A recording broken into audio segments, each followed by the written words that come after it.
100 years ago, 1920, life is good. The great guns of the Great War have fallen silent. Mennonites in the U.S. and Canada maintained their conscientious objector position to war. Wheat prices soared, farmers became wealthy, and the women had gotten the right to vote, first in Canada and then the United States. Life is good. But then comes news. A commission, Mennonites from Russia and Ukraine, brought news of civil war, news of deprivation, destruction, death. Corn cobs being made into flour so people had something to eat. And now the Mennonites and related groups in the United States and Canada knew that life was not good everywhere.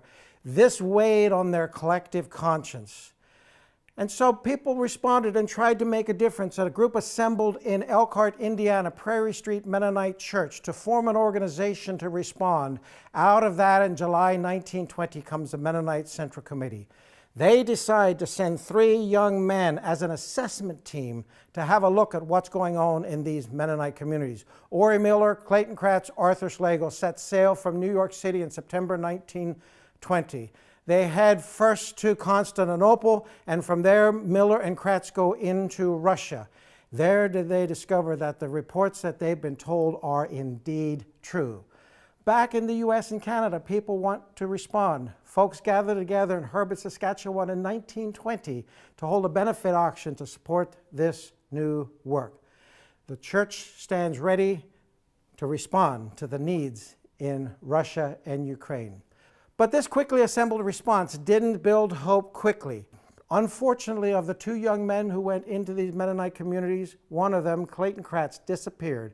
Arrested by the Red Army, to this day, it's an enduring mystery. We don't know what happened.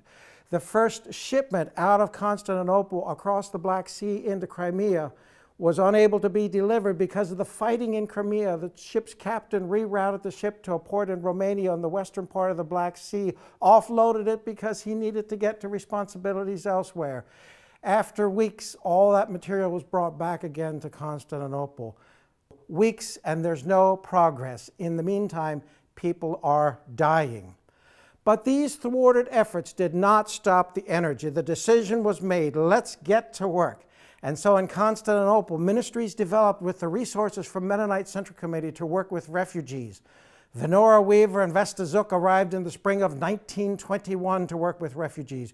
Earlier that same year, Alvin Miller, the Kent State University professor from Ohio, had arrived in Constantinople. His job was to get permission from the authorities in Russia and Ukraine so that MCC would be able to respond. Finally, in late 1921, food flows into these communities. People's lives are saved. Benjamin Jantz writes later, says, thousands upon thousands live. Later yet, tractors were sent to replace the horses lost during that civil war.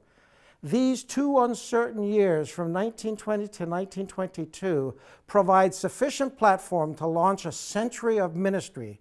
That ministry continues now 100 years later in 50 countries around the world. Mennonite Central Committee delivering ministries of relief, development, and peace in the name of Christ.